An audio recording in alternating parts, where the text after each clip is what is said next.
का विषय दास को आरोप हुआ है सत्य पर रखने के लिए।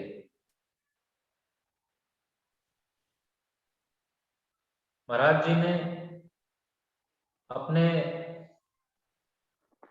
अनुभव से हम सबके कल्याण के लिए आत्मिक उन्नति के 5 साधन बताए हैं, जो कि हम सबको पता भी है। सादगी, सत्य, सेवा, सत्संग व सत सिमरन। इन सभी में हमें सादगी, सेवा, सत्संग, सत सिमरन समझ आते हैं कहीं ना कहीं। कभी कभी सत्य को समझने में कुछ कंफ्यूजन रह जाता है कि सत्य का क्या तात्पर्य है। महाराज जी हमें सत्य का साधन करने के लिए क्यों कह रहे हैं, वह सत्य का साधन है क्या, यह समझना हमारे लिए जरूरी है।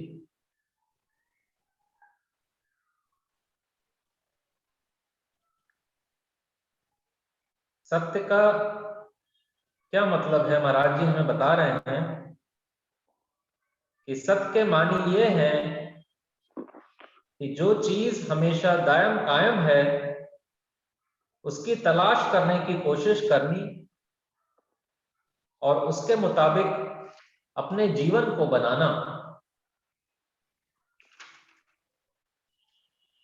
अब इसमें बात आ रही है कि जो चीज हमेशा दायम कायम है उसकी तलाश करने की कोशिश करनी। पहली बात तो यह कि हमें सत्य की तलाश करने की कोशिश क्यों करनी है। हम सब अपनी अपनी दिनचर्या में व्यस्त हैं, कुछ ना कुछ कार्य में। सतमार्ग के राही को यह बात कही जा रही है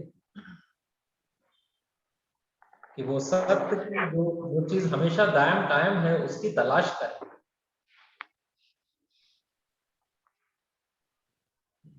सत्संग के माध्यम से पता चला कि मैं ये शरीर नहीं हूं, बल्कि इस शरीर में रहने वाला जो बोल रहा है वह जीव है। तो मैं इस शरीर से भिन्न हूं और जो इस शरीर से भिन्न है उसको जीव करके कहा गया है। रामायण में भी हमने पढ़ा है कि ईश्वर अंश जीव अविनाशी, सहज अमल चेतन सुख राशि। माने ये जो जीव है ये ईश्वर का अंश है, लेकिन अनजाने में अपने को शरीर मान बैठा है। इस संसार में हम विचर रहे हैं और चूंकि इस संसार में हम विचर रहे हैं, इंद्रियों के भोगों को भोग रहे हैं। महाराज जी कहते हैं जाने अनजाने तुम असली खुशी से दूर होते चले जा रहे हो। क्योंकि हम उस ईश्वर का अंश हैं, इसलिए एक सतमार्ग के राही को यह कहा जा रहा है कि जो चीज हमेशा दायम कायम है उसकी तलाश करने की कोशिश करो, क्योंकि वही हमारा मुकाम, असली मंजिल है।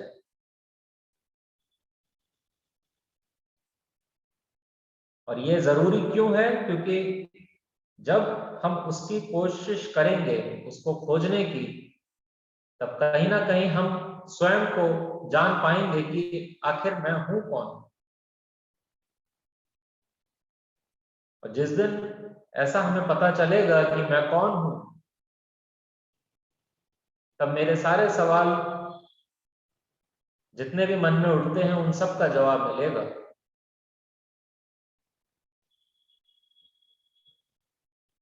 ईश्वर का अंश होने के कारण ही इस जीव को संसार में चाहे कुछ भी कर ले, स्थायी चैन नहीं मिलता।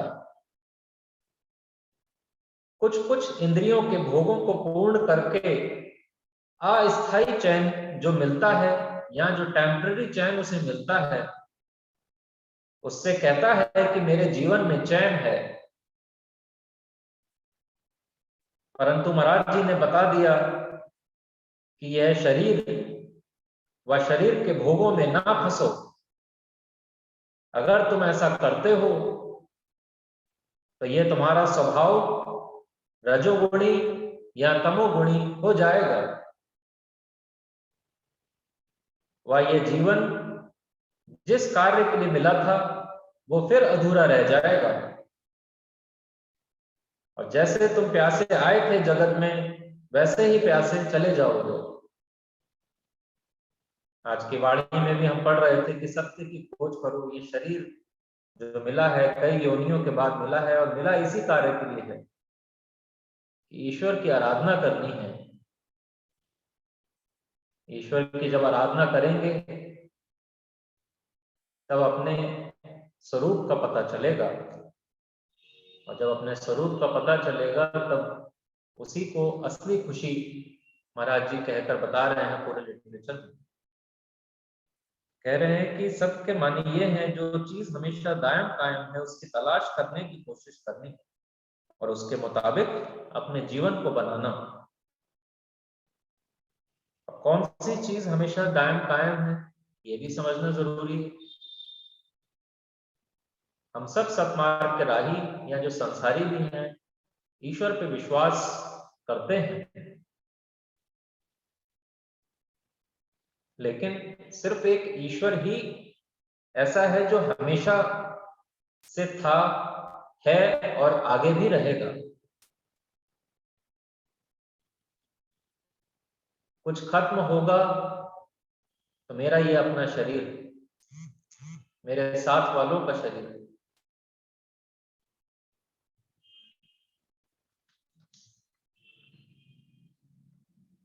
हम सबको पता है कि हम सब प्रकृति ने दी हुई वायु, अग्नि, आकाश, धरती और जल, इसके बिना हम में से किसी का भी जीवन संभव नहीं है। और मनुष्य ये बात भली भांति जानता है कि इन पांचों को बनाने में मनुष्य का कोई योगदान नहीं है।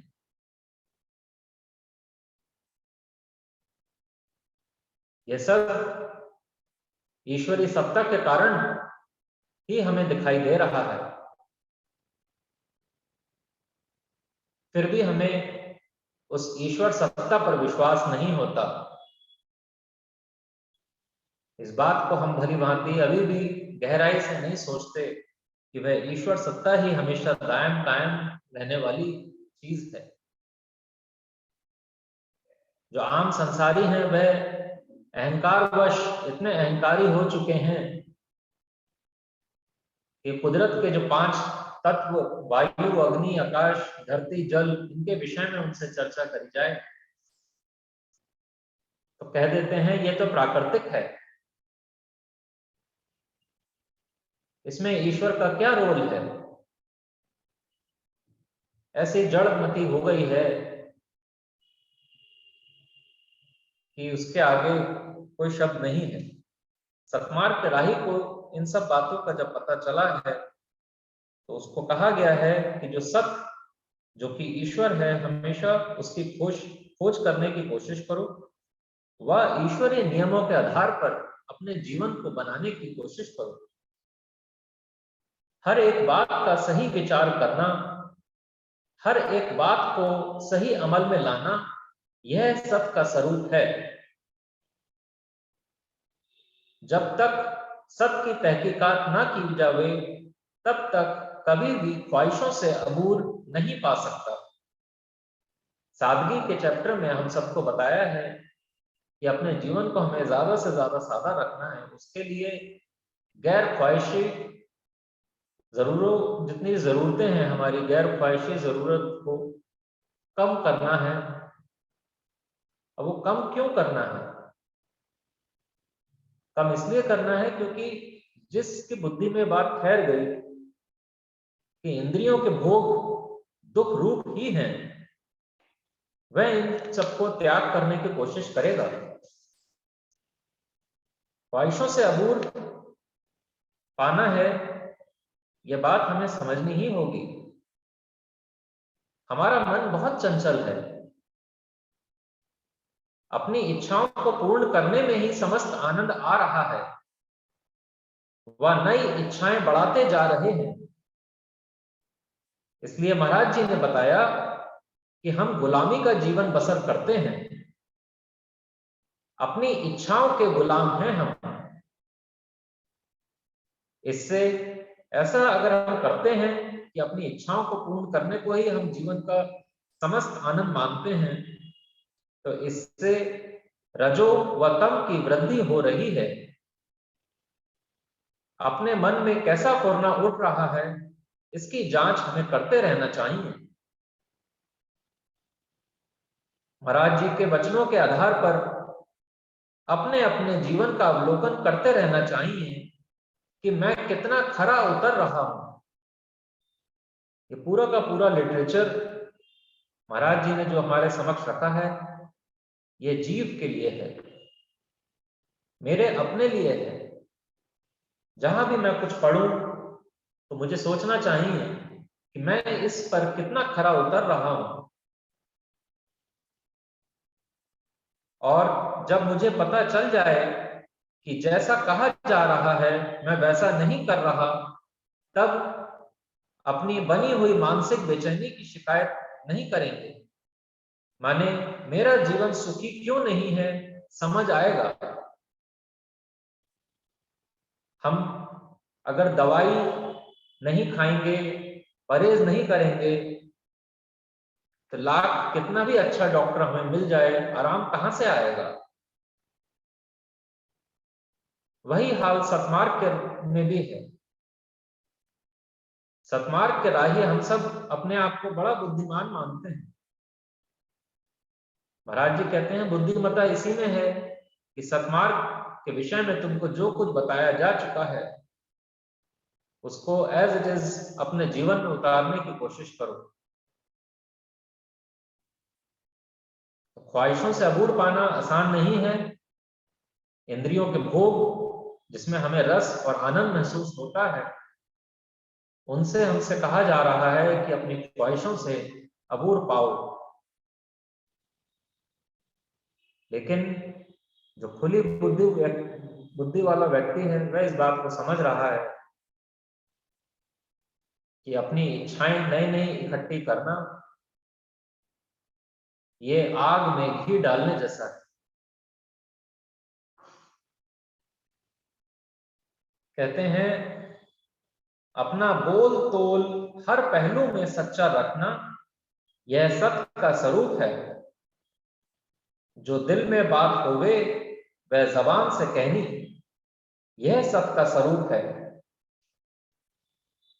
सच्चाई की खातिर हर लम्हा अपने पापों से मुखलसी हासिल करनी, यह सत्य का स्वरूप है। किसी और के कुछ कहने की जरूरत ही नहीं है। महाराज जी खुद ही कह रहे हैं कि हर लम्हा अपने पापों से मुखलसी हासिल करनी। संसार में कोई हमें अगर पापी बोल दे तो हमें कितना क्रोध आ जाता है। क्यों? क्योंकि मैं तो सत्संग जाता हूं, सत विचार सुनता हूं। लेकिन महाराज जी कह रहे हैं कि अपने मन की मैल नचोड़,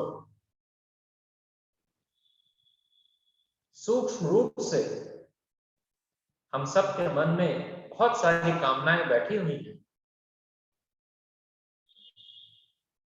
इस बात को निश्चित तौर से हम सब भी समझें कि हम सब सत्संग श्रवण करते हैं, दान पुण्य भी कर रहे हैं, लेकिन महाराज जी कह रहे हैं कि तुम इस गफलत में मत आ जाना कि तुम अब नेक हो गए। अगर तुम ऐसा समझने लगे हो तो बोले कि वो तुम्हें वापस अंधकार में तुम डूब जाओगे। निरंतर प्रयास करते रहो, अपने को हमेशा कबीर जी ने जैसे बताया कि बुरा जो देखन मैं चला, बुरा ना मिलिया कोई, जो दिल खोजा आपना, मुझसे बुरा ना कोई। अपने अपने मन का हर व्यक्ति को पता है।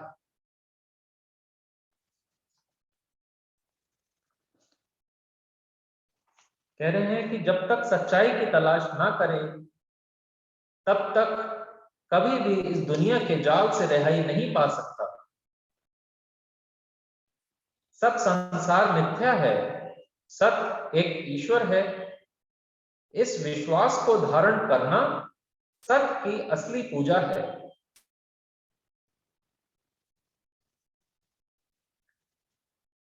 संसार में एक आम संसारी भी बहुत पूजा अर्चना करता हुआ दिखाई देता है। अभी शिवरात्रि पर कितना जगह जगह मंदिरों में पूजन किया गया। सारा का सारा संसार भक्ति में दिखाई दे रहा था। लेकिन क्या शिव की पूजा सिर्फ शिवरात्रि पर ही करी जाएगी?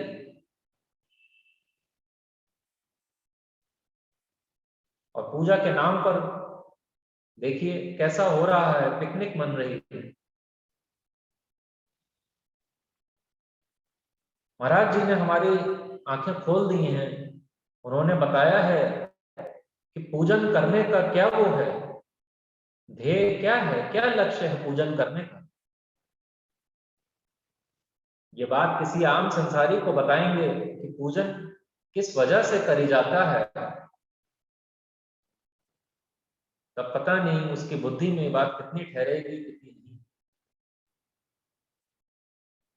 महाराज जी ने अपने लिटरेचर में ये बात साफ साफ बता दी है कि जितना भी पूजा अर्चना करी जाती है वह सब मुक्ति की खातिर करी जाती है। इस आवागमन के चक्र से छूटने के लिए ये पूजन किया जाता है। तो पूजन किस प्रकार होना चाहिए यह भी महाराज जी ने बताया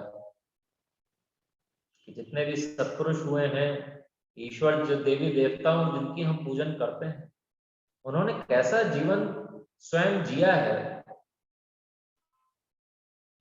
उसके अनुसार अपने जीवन को अगर हम चला रहे हैं या बनाने की कोशिश कर रहे हैं, तब सही मायनों में ये ईश्वर की पूजा है।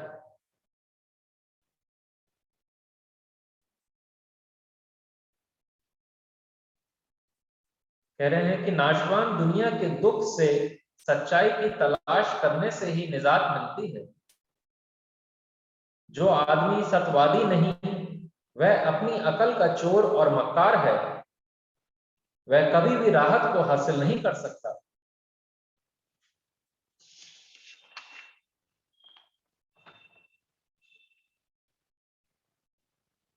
सब संसार मिथ्या है। ये बात हम कई बार सुनते भी हैं, लेकिन यह हमारे जीने का तरीका बता देता है कि हम इसको, इस लाइन को हम अपने जीवन में उतारते भी हैं या नहीं। इसका एक उदाहरण पहले भी कई बार सुना है। जैसे कि घर में एक काम वाली बाई आपके यहाँ आती है, आपके बच्चों को बेटा मनुआ करके खूब प्यार भी करती है, लेकिन उसका दिल लगा हुआ है जो अपना घर पे वो बच्चा छोड़ के आई है, और उसका दिमाग बस इसी चीज में है कि जल्दी से यहाँ की ड्यूटी का टाइम पूरा हो और घर जाकर अपने बच्चे को मैं देखूं, उससे मिलूं। हमारे भी संसार में चलने का जो हमारा चाल है वो इसी प्रकार होनी चाहिए। सब काम करिए, अपना अपना व्यवसाय, परिवार, समाज, जो कुछ भी जिसको जहां जहां पे भी अपनी ड्यूटी बनती है उसको बखूबी निभाएं। महाराज जी ने कहा भी है कि फर्ज वाली जिंदगी जियो, गर्ज वाली जिंदगी ना जियो। परिवार में है, समाज में है, कहीं पर भी है, वहां पर हमेशा ये देखें कि मेरा क्या फर्ज बनता है, उस फर्ज को पूरा करें और किसी प्रकार की गर्ज ना रखें। 2 वक्त का हमको सिमरन के लिए बोला गया है। अपने अपने कार्य करते वक्त मन में एक तड़प होनी चाहिए कि जैसे ही मैं अपने काम से फारिग होऊंगा, ईश्वर की याद में बैठूंगा। दिन शुरू होने से पहले ईश्वर की याद करूंगा और अपने कार्य समाप्ति के बाद भी ईश्वर की याद करूंगा। अपने व्यवसाय में किस प्रकार से धन लेना है, किस प्रकार का व्यवहार रखना है, ये सब भी हमें बताया गया है। ये सारे साधन जब हम करते हैं तब सत्य की खोज हो रही है। एक जिज्ञासु जो इस प्रकार का जीवन 24 घंटे व्यतीत कर रहा है, वो कहीं ना कहीं सत्य की खोज में ही लगा हुआ है। क्यों? क्योंकि वो महाराज जी के बताए हुए नियम अनुसार अपने इस जीवन को चलाने की कोशिश कर रहा है। सत्य के साधन करने से होता क्या है? महाराज जी बताते हैं कि सत्य के साधन से निडरता और प्रेम हासिल होता है।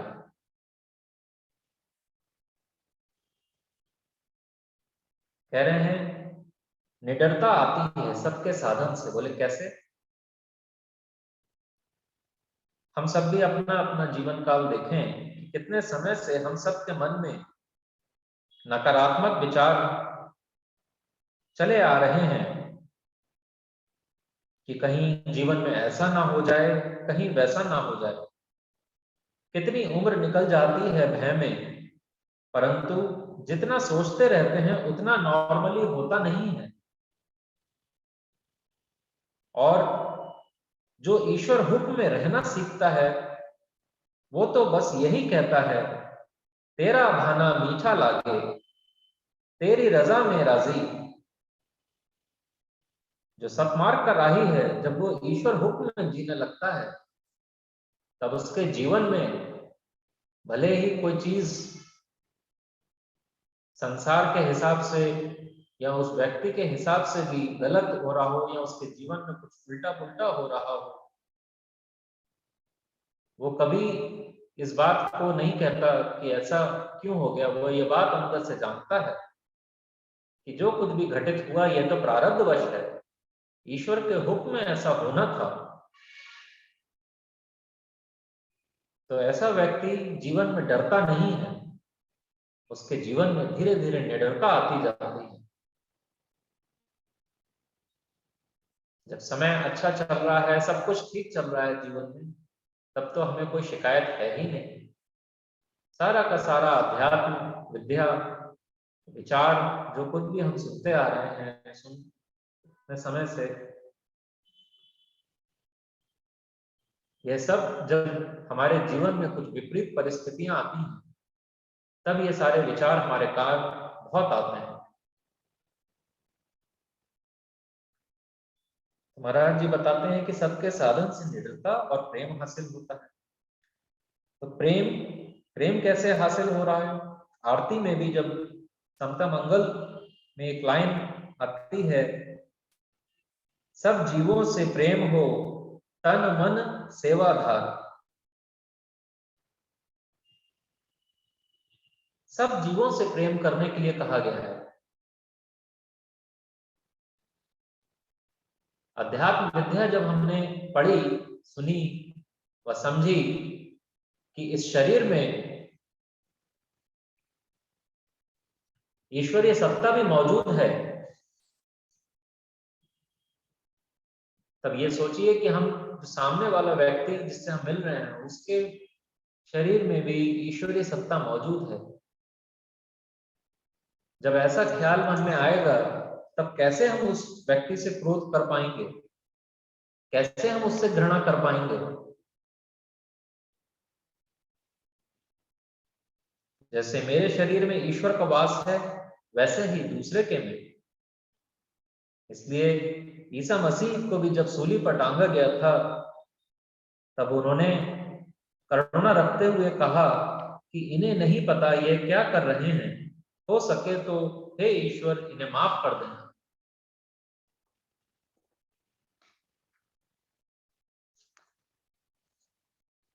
बाकी सबके विषय में और भी बातें हैं। कह रहे हैं महाराज जी कि सबका साधन कौन कर सकता है? कह रहे हैं जिस व्यक्ति को मौत का खौफ हो वह सबका साधन कर सकता है।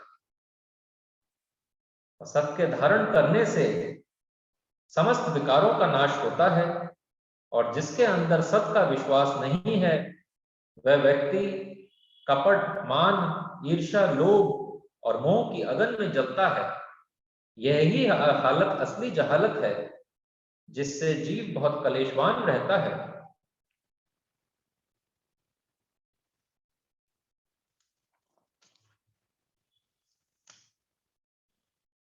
कह रहे हैं सबका साधन कठिन है, मगर असली खुशी इसी में है।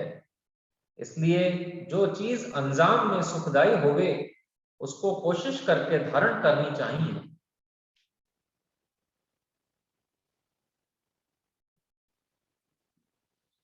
समय इजाजत नहीं देता, अंत में यही कहना चाहूंगा कि सतमार्ग के हम सभी राही हैं।